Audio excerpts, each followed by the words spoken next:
a lot of young people all over the world, all right, they have these great ideas, but because they don't know that there are ways and strategies for them to be able to bring out their MVP, because to start looking for seed, even investment, really all you need is an MVP and the vision on how to actualize it, right? Many of them, they are busy looking for millions and thousands to be able to build that MVP. But I know in the era of AI and also in your own experience with the no code team, please, I would like you to take us through this. And guys out there, this might be the most important part of the interview, especially for those of you who are aspiring founders, who are struggling with creating your MVP because of lack of money. You want to pay attention here, because somebody called me a few days ago and was telling me how he wants me to borrow him $20,000 because he's hiring 4 developers to help him bring out his MVP. And I'm like, are you sure you need 4 developers to help you get your MVP out? That you need to go learn about no code funding and no code web development, or go figure out how I can do it. But I'm not technical. I do the business side of tech. So you are here. Break it down for us, like in a way, like I'm 16-year-old. How I have an idea in my head. What are the step-by-step things I can do to get out my MVP in 2 ways? The no-code strategy, where I don't have to do any coding, if I don't know how to do coding, or with an AI or AI tools that I can go. I'm going to give you all the time you need. Please help us break this part down very, very deeply. Thank you so much. So, a few things. I think we in tech have done a bad job of making it seem like building applications are really complicated. Sure, building them at like Google scale, where they're for billions of people, that's complicated. But getting an MVP should not feel like it's a chore. Traditionally, there's what they call the MVC model, model, view, control. If you understand this basic idea, you can initially get kind of a way to frame your idea. So model, view, control simply refers to what we call a data model first, which is, think of it as the spreadsheet that powers your app. Now, it's not really a spreadsheet. Typically, it's a database. But just think of an Excel spreadsheet or Google Sheets spreadsheet. That is your M portion of MVC, model, right? So what is the data model behind the product? And I'll come back to that. Then the V portion is view. What is the interaction? What is the UI? What is the thing that people will click or touch within your product? And then C is control. What is the logic? What is the set of rules that when they do this, this is supposed to happen? If you think from that perspective, just with that little bit of knowledge, now imagine your favorite app, right? When you go to Thread or you go to Facebook or any app, when you click on it, what's the first thing you do? You're touching the UI. That is what we called the view portion, right? When you press something, something happens. That is the control portion. That is the logic. That is telling the application what to do. And then what happens is when something changes and you see a new picture or you see some new text, that is calling the database. It's going to the back and it's pulling something forward. That is the model part, right? So let's break it down. If you were going to build a basic application, let's say Facebook, you might say, okay, on Facebook, I have this page in which there's there are pictures, there's some text. Let's start with my profile, right? If I was building my profile page, I would have a picture of me. I would have my first name, my last name, maybe my title, my email address. Then it would have posts. This concept called the post, which would be maybe a picture plus some text of things that I'm sharing.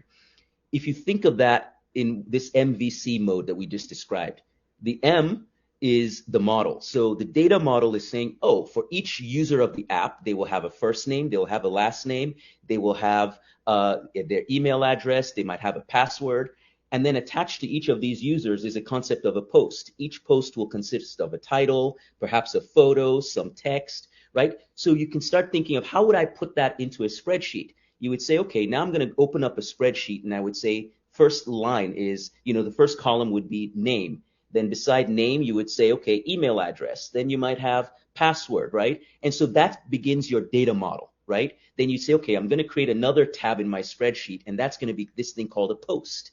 And inside of that post, you would say title, photo, text, right? And then you can start connecting them with your logic, right? This is back to our control portion. So, hey, each user has this thing called a post that can connect to each other. And then eventually you go design your UI, and you would say, okay, when they press this button called post, it opens up a new post that is this empty box.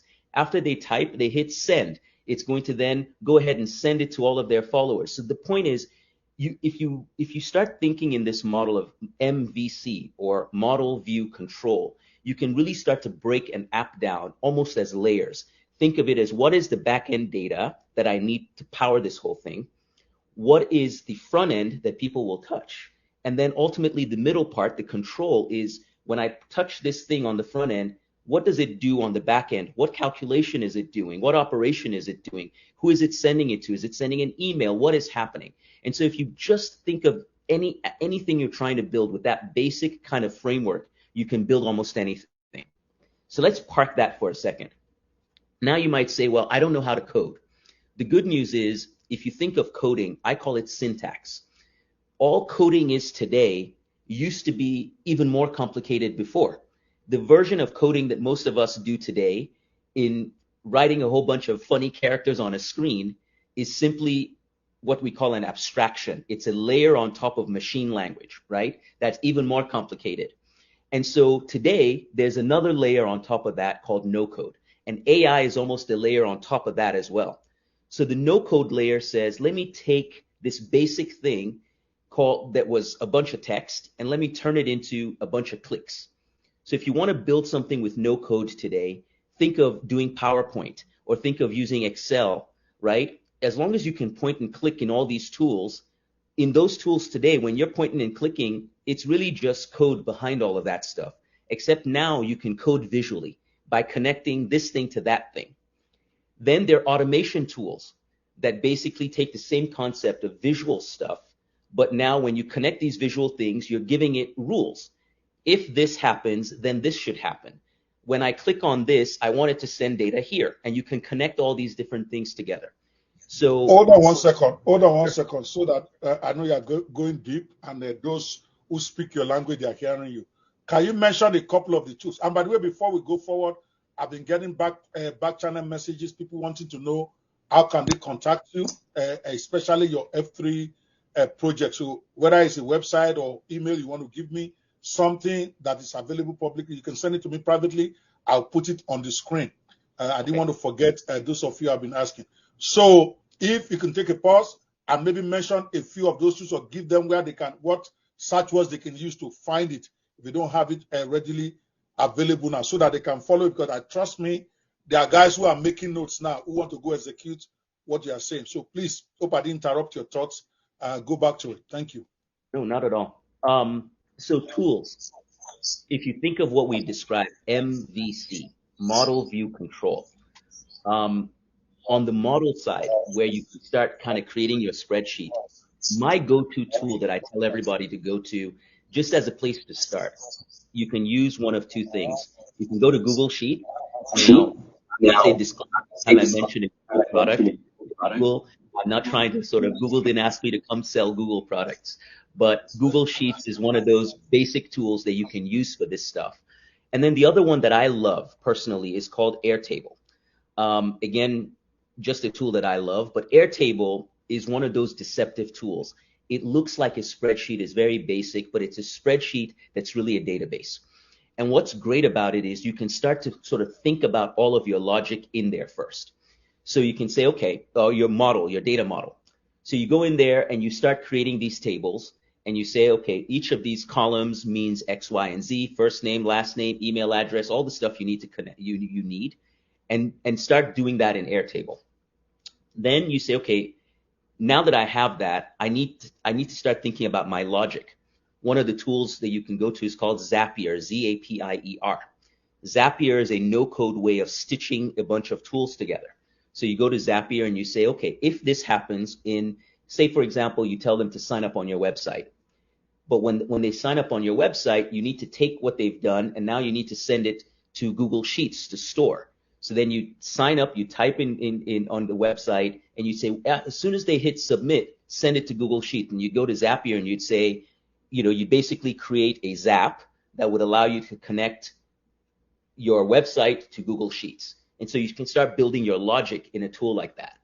Then you say, okay, I have these things now. I've got my data sitting somewhere, and I have my website. Now I want some more fine-grained control. I want to build a UI that makes this stuff happen. What's interesting is, depending on what you're building for your MVP, you might even use an interface designer that's built inside Airtable to just build your first version and go test your first assumption. Another thing you can do is there's a tool called Glide Apps, GLIDEAPPS.com. Glide Apps is a no-code app builder for desktop and mobile and tablet, Android and iOS. In fact, they use what they call PWA, progressive web apps, which are basically, they look like applications. They can actually store data and all this stuff, but they basically don't need even to go to an app store. So you can test something without submitting it to an app store. You can just send it directly to your users. But you use something like Glide, where you can then you basically use it to build your interface. So you can say, hey, instead of my website, I want them to go to this app of mine, and I want them to register. They register. Once they're registered, you want to take them to a page where you want them to see your Facebook app, where they see their profile, they see these posts, and you can literally build that in Glide without writing a single line of code. A basic application, right? Again, it's going to vary depending on what you're building, but you can literally get started in one afternoon. That is what I think is so empowering about these technologies, is if you think of the process today, you can have an idea in the morning, sit with one of these language models, iterate with it on your idea in the afternoon, really test out your idea with the language model, thinking about users and markets and use cases and all these things, and then sit in the evening and literally go to use Airtable, use Glide, and within 3 hours you could have a prototype built. You could literally do what I'm describing in one day without having used any of these apps. Now, realistically, to get a good prototype out, you might spend 4 weeks. I don't know. But my point is, you might have spent years having an idea without being able to execute. My point with these tools is you can execute today in a matter of days to weeks, if not just hours, without necessarily knowing how to code. And that's what's really empowering.